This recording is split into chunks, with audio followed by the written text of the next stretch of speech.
pray and hope for the best and prepare for the worst, and the time to prepare is now, and not when the wind's blowing and the rain is falling down and things are getting shoved around. We remember Helene as 1 year ago today, and we remember that it did not go exactly where it was expected to go, and it produced results and damages that many people had not seen before, particularly in the up part of this state and all along the west side. We had pecan trees, groves knocked flat. I'd never seen that before. I suppose most people have not. But also at downtown Greenville, they had big oaks going down, taking down all the electrical wiring, and we couldn't get in there to clean it up because of that electrical wiring tangled up with all those limbs of those trees. It was really something we hadn't seen, but the people in North Carolina, particularly around Asheville, hadn't seen anything like that either. So you never know how bad it's going to be. This one does not look as strong as it looked yesterday. That could change tonight. Tomorrow it could be much stronger, could change direction, because with the most sophisticated instruments, we cannot prepare for exactly what is going to happen, so we have to prepare for it all. And in all that uncertainty, the only thing that is certain for sure is that your South Carolina team, representatives of most of whom you see here before you, are ready. We've been through it before. We know how to do it. I issued the declaration yesterday, emergency declaration, to allow us. We've already begun putting people and equipment in place, helicopters, aerial resources, people on the highways. The counties are ready. The counties have informed us that they do not believe that we need an evacuation order, a mandatory order, and we agree with that. And so we have no intention of issuing such an order, but don't be misled. That does not mean that you might have big waves. We know that we're going to have high winds. We know that we're going to have a lot of water. We know that we're going to have flooding in parts of the state, maybe some parts that we haven't seen before. But the good news is that the storm probably will stay out in the ocean. But still, a lot of rain, strong winds, and serious flooding is going to happen, and it could happen way up in the Midlands. We don't know where it's going to go. You remember in 2017 with Florence, we had a storm came in that parked over part of the state in North Carolina, and we had water coming down we'd not seen before. And Helene again went to a part of the state that had not seen a hurricane before. That could happen again. We don't think it will, but we hope it does not. That executive order that I issued yesterday cut the red tape. What does that do? That allows all of our equipment, all of our agencies, all of our services to go on and start getting ready ahead of time. We're expecting the federal government to cooperate with us 100%. And again, we do not think that we will have any mandatory. We're not counting on that at all. But I'll leave you with this before we start hearing from Team South Carolina, and that is your neighborhood may have things that you have not seen before. So go ahead and be prepared. Put your important papers to where you can reach them, your pills, your medicines, all of those kind of things. Get prepared for what might happen to your animals. Call you if you're going to move someplace else. Not going to be where you usually are. Tell your friends, family where you're going to be in case someone needs to get in touch with you. And whatever you do, we know we're going to have a lot of rain. Don't drive through standing water. Even if the winds are not strong, that water is always going to be deeper than you think, and we lose a lot of people to drowning. Don't drown, turn around. Don't go through that water. It is pitiful, the deaths that we have had in this state from people who mistakenly, unnecessarily, without caution, drive through standing water they think is only a few inches or maybe a foot deep. Turns out it's deeper than that. Turns out the motor conks out. Then here comes the flash flood, and you have someone maybe on the phone in their vehicle calling for help, none can come and they drown right there in the vehicle. We've seen that right here in our state. So be careful, be prepared, and the time to prepare is now. And first part of our team will be John Quirello, and I failed to introduce Holly May. Holly, glad to see you again, and your assistant, Larissa Martin. Glad to have you here as well. Thank you. John? Thank you, Governor. As you mentioned, today is the anniversary of Hurricane Helene, and all of us in the National Weather Service continue to think about all the people that have suffered some loss from the storm a year ago today. Here to say this is going to be a different storm, different impacts in different areas, but we still need to be prepared, like the Governor was mentioning. Currently, Tropical Depression 9 continues to become better organized and is likely to become Tropical Storm Imelda later today or tonight as it lifts north-northwest across the southwestern Bahamas. The latest National Hurricane Center forecast calls for Imelda strengthening into a hurricane as it passes between the northern Bahamas and the southeastern U.S. coast Monday night and Tuesday. The forecast becomes complex as the system nears South Carolina on Tuesday. Due to its slower movement, which currently Tropical Depression 9 will become more influenced by Hurricane Umberto, a stronger system to the east. The interaction is expected to cause the system to slow down or even briefly stall off the South Carolina coast. How close it gets is still to be determined, and that's going to determine the impact certainly. But we do expect it to slow or stall near the South Carolina coast and then turn east into the Atlantic away from the United States. While less likely, there is still a concern for a South Carolina landfall with some model support for this scenario. So we're still monitoring that potential, and we need people to remain vigilant. Impacts from the wind will be highly track dependent, so residents and visitors along the coast should prepare for tropical storm force winds and even the possibility of hurricane force winds if the system were to track closer to the coast or move inland. Rainfall is expected to be one of the more significant impacts from the system. Scattered to numerous showers and thunderstorms associated with a stalled front could produce locally heavy rainfall through the weekend. Heavier rain bands associated with Tropical Depression 9 could then impact the state Monday through Tuesday night and potentially later into the week if the storm slows down. Latest rainfall forecast shows 6 to 12 inches of rain across the eastern part of the state through the week, with locally higher amounts possible, leading to a significant inland flood threat. We are more confident that the storm will produce impacts along the coast, including significant beach erosion, high surf, and dangerous rip currents. Storm surge flooding is also a concern, especially for vulnerable low-lying coastal locations, even if landfall does not occur. We ask that you please continue to monitor the latest forecast from the National Weather Service and the National Hurricane Center at weather.gov. Thank you. Thank you, John Quirello. Director Kim Stinson, Emergency Management Division. Yes, Kim Stinson, EMD. As this storm approaches South Carolina with probable flood, surge, and wind impacts, it's not just a coastal event. It's a full state of South Carolina event because we can have wind and rain throughout the state based on the impact of the storm. And we've got many areas that are vulnerable to flooding from our coastal communities back to the inland rivers. Certainly can bring some heavy rainfall that overwhelms our drainage systems and leading to flash floods, especially in the urban areas, which can happen with little or no warning. So if you live in a flood-prone area or a low-lying area, identify higher ground now that you might be able to seek that safety if it's needed. And just a reminder that flooding is the #1 cause of fatalities in tropical storms. And as the governor said, just a little bit of rain, water on the ground can knock somebody over, or also a couple of feet can move a car. And that's happened before. So obviously never driving through those flooded roads. Don't wait until it's too late. If your local authorities encourage you to evacuate selected areas, then you should do that.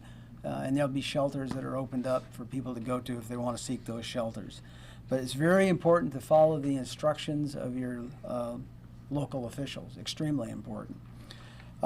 Certainly, it's important for all of us to have an emergency plan in place for whatever disaster situation it might impact. and this situation is no different. We all need to be our own emergency managers. So residents should review their safety plans and consider actions taken in advance of the storm. And the governor's already talked about some of these, but certainly having enough bottled water and non-perishable food to sustain the family for at least 3 days. Having the weather radio and the flashlight, extra batteries and chargers, and knowing where your important documents are, as the governor said, such as your birth certificates and insurance policies, in the event that you have to evacuate your home. And then we've already talked about staying tuned to the local media to get the latest advisories from the National Weather Service and the National Hurricane Center, and again, following those trusted, verified sources for the latest news, and be prepared to follow those instructions. So to help with the planning, we've got a couple of tools that we can let you access, obviously, for individuals, families, and businesses. And our South Carolina Emergency Manager app, it's downloadable through Google and Apple, and it's even got a component in there to create your own personal plan, keep track of your supplies, medications, and important numbers. So, and we also have our website at scemd.org, which has also a wealth of information to get you prepared. From an operational perspective here, we're taking several actions. The State Emergency Operations Center has been activated and is operational to coordinate the state response to this event. We started conducting county coordination calls earlier this week to identify any issues or unmet needs. Our logistics system has been activated to assist local authorities, and that system has been validated extensively over the last several years and the numerous events that we've had. We currently have requests in right now ranging from sandbags to swiftwater rescue teams, and those are being actioned. And as the governor said, as a final note, Team South Carolina has a lot of experience in the last, 11 years, I guess, at least, preparing for, responding to, and recovering for hurricanes and tropical storms. So that experience remains our greatest strength in moving forward. Thank you, sir. Thank you, Mr. Stinson. Major General Jeff Jones, National Guard. Thank you, sir. Good afternoon. Major General Jeff Jones, State Deputy Adjutant General.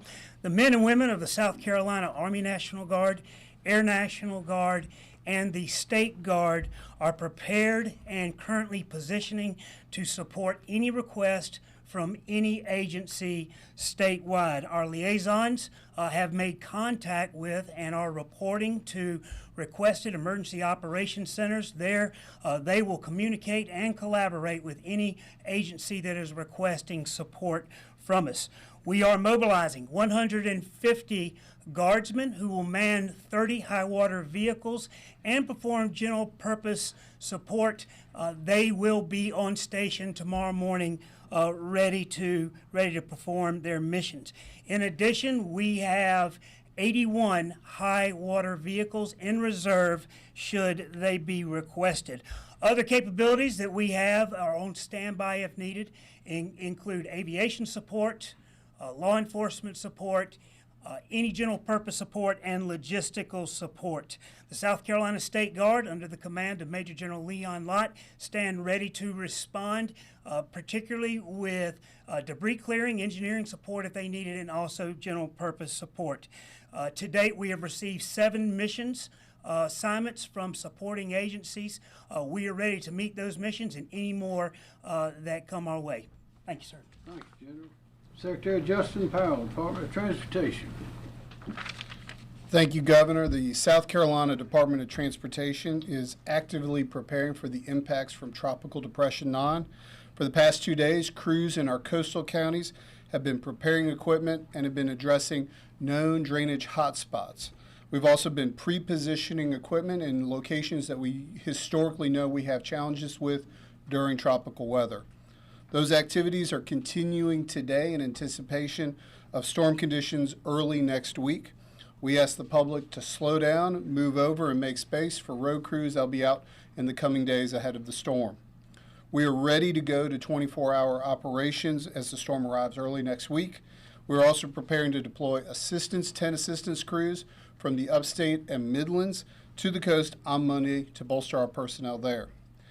SCDOT stands ready to respond and encourages the public to be ready to respond as well.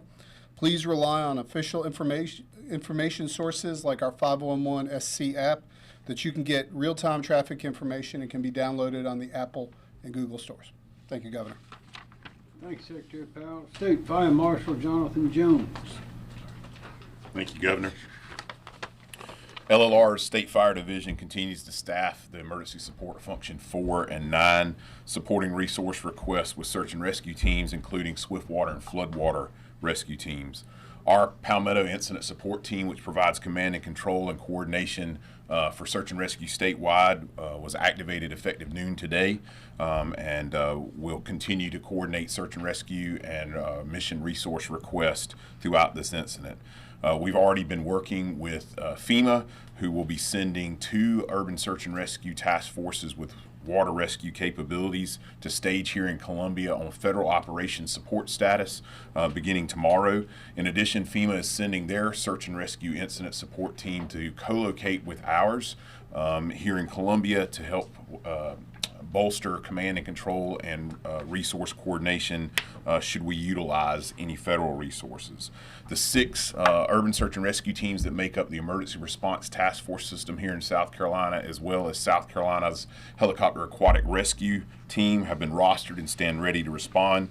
3 of those teams will be located in their local jurisdictions in Myrtle Beach, Charleston, and Hilton Head Bluffton area for local response. The remaining teams, including South Carolina Task Force 1 and our South Carolina Helicopter Aquatic Rescue Team, which is a partner with the National Guard Aviation, are available to respond to resource requests and missions throughout the state. I do want to offer a couple of safety tips if we do lose power. Although one of the leading causes to deaths in a tropical system certainly is floodwaters, post-power outage, it often is carbon monoxide poisoning and related to generator safety. So I encourage you to never run a generator inside your home. If you're using a portable generator, have battery operated or backup carbon monoxide alarms in your home.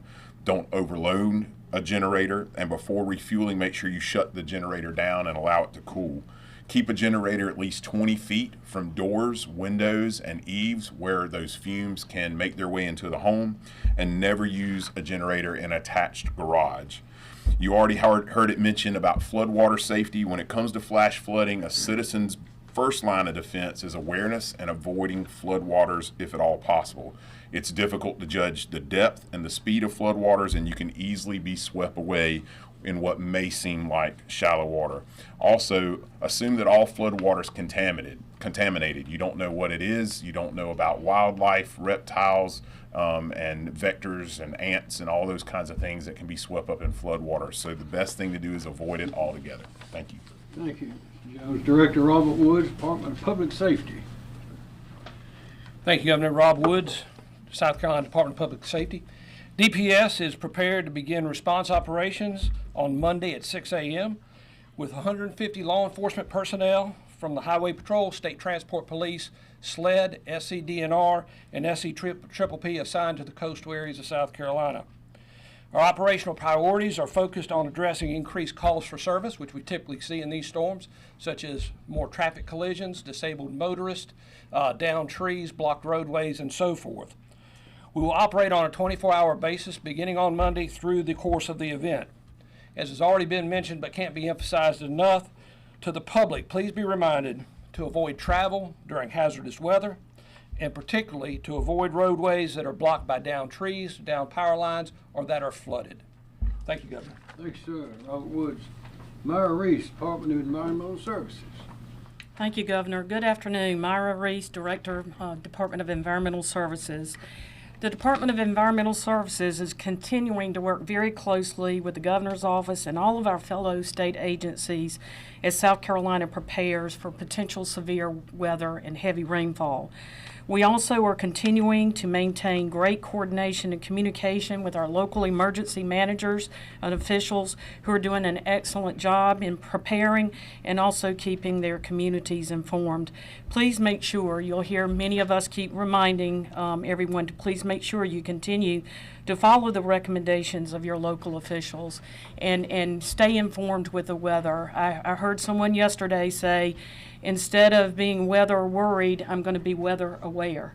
And I think that just really signifies just the importance of staying informed and listening to your local officials.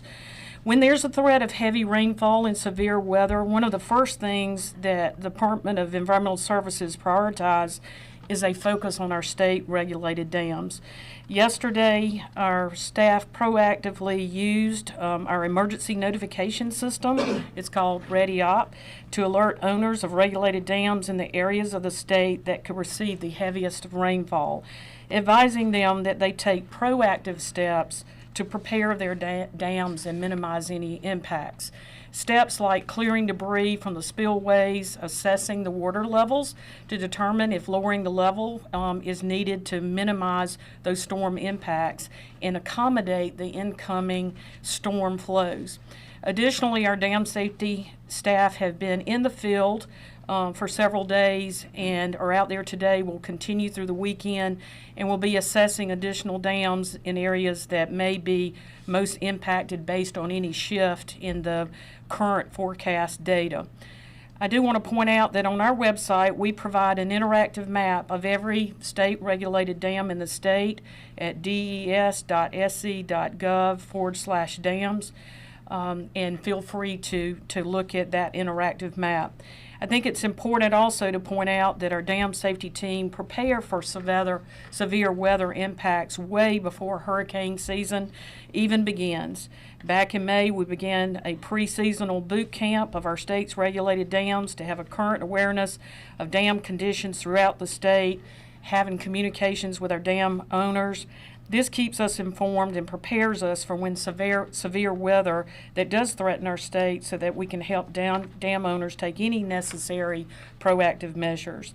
In preparing for any potential storm impacts along the coast, our Bureau of Coastal Management has prepared data for structures within our beachfront jurisdiction in case we need to deploy staff to perform post-storm damage assessments. And our coastal program has also prepared templates for issuing emergency orders and emergency general permits if it's needed that would allow for sandbagging and marine debris removal. If South Carolina is heavily impacted by these storms, we're prepared to perform many other critical activities, including the post-storm dam assessments, deploying mobile teams to severely impacted areas of the state, conducting post-storm aerial coastal assessments, and assisting with storm debris management. You can find all of this information on our website at des.sc.gov/storms. Thank you. Thank you, Director Reed. Chief SLED Mark Keel. Mark Hill, Chief of SLED. ESF 13 SLED DNR Triple P will be assisting our partners at ESF 16 DPS in working traffic control points and line patrols beginning Monday, as Director Woods has stated. We will have additional 15 personnel, both day and night shift, working in the Low Country region, Charleston, and also in the southern region. We'll have additional 20 people working in that region as well. All of ESF 13's aircraft are available upon request. We have 4 rotorcraft helicopters, and we have 2 fixed wing that belong to DNR. In addition, our SLED regional captains and myself will be in constant contact with all of our sheriffs and chiefs in these areas that are impacted to make sure that their communities have the necessary law enforcement personnel they may need to keep their communities safe. Thank you. Thanks, Chief. Anyone have a question? Governor, is DSS opening up any shelters? I couldn't hear you. Is DSS opening up any shelters? Let's answer that. The answer is no, sir, not right now. And of course, the decision to open up shelters is made at the local level by county emergency management. At this time, none of our coastal counties have made the decision to open those shelters, but they are on standby. That answer your question? Yeah. Another question? When should we start expecting the rain to hit South Carolina? John? Well, there will already be some scattered numerous storms around throughout the weekend, and they're dumping some locally heavy rain already. We saw some of that overnight and earlier today. But the main rain bands associated with the tropical system should arrive on Monday and continue probably through most of Tuesday night. And if it's slow enough moving, then that heavy rainfall threat would be extended later into the week as well. So the brunt of the impacts from the storm expected most likely late Monday night, Tuesday into Tuesday night. We expect worse conditions. More questions? Governor, do we have any National Guard troops that are out of state that you need to recall back to the state to respond to this? All of our, I'll let the general answer. The answer to that is no. We're in good shape. General? Yes, sir. The governor is correct. We have none. However, we have established communication with the states that we do emergency compact support, and we are prepared, and they are prepared to do that support if needed. But at this time, as the governor said, we have none from out of state. Are our troops out of state? Did they have to come back for any need to respond to this? No, sir. No, sir. Our units who are in Washington, D.C. have returned home. Other units who are on mission on the southwest border will continue on mission. We have plenty of assets here to support anything that this storm will bring to us. More questions? Governor, you mentioned this week is the 1 year of Helene. Is there anything different that the state is doing in preparedness for the storm that you guys might have not done last year that can be different, potentially to be more beneficial? We find new wrinkles every year. One, of course, was demonstrated with Helene is that, once again, it's totally unpredictable what's going to happen. Sometimes these storms will take a right angle turn just about overnight.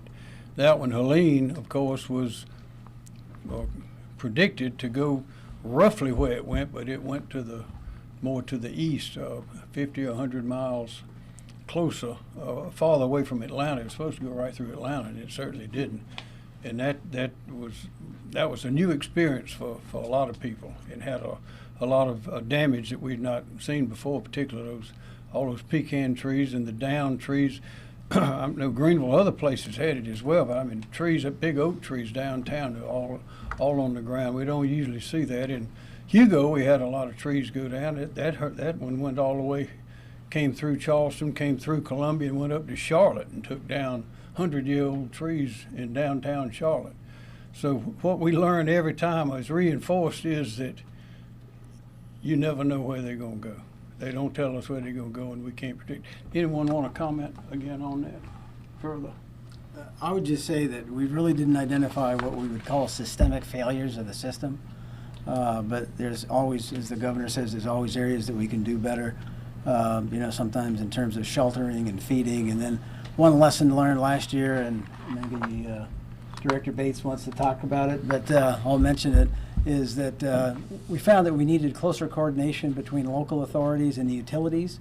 And as the governor mentioned, they had entangled debris and the electric lines, and wanted to make sure those lines were not live. And so that's actually taking place right now. There's some better coordination with that. Comment? Thank you, Director Stinson. One thing the governor says frequently is communication, collaboration, cooperation. So I don't know that that's necessarily new, but out of Helene, we really established some really strong communication, collaboration, and cooperation channels. And in fact, for the past week and a half, I've been talking with utility partners, and they're well prepared for the storm. More questions? Director Bates can stay up there.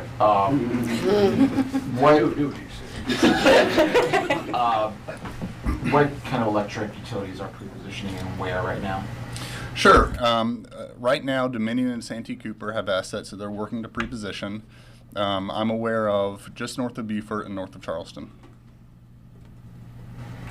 It's Director Bateman, Joe. Sorry. Yeah. Okay. More questions? Any anticipation for the schools? How are they going to operate? Is there going to be a local decision? That typically is a local decision, yes. Because we don't know where this is going to go. Any more questions? Just one reminder, this storm is deadly serious, not just serious, but deadly serious. We lost 35 in Hugo, we lost 49 in Helene, and we've lost some in others, but it's deadly serious, and particularly with that water. You got to be careful. Water during a hurricane, during a storm, water is not your friend. So you got to be very careful. Thank you very much. We'll keep you updated.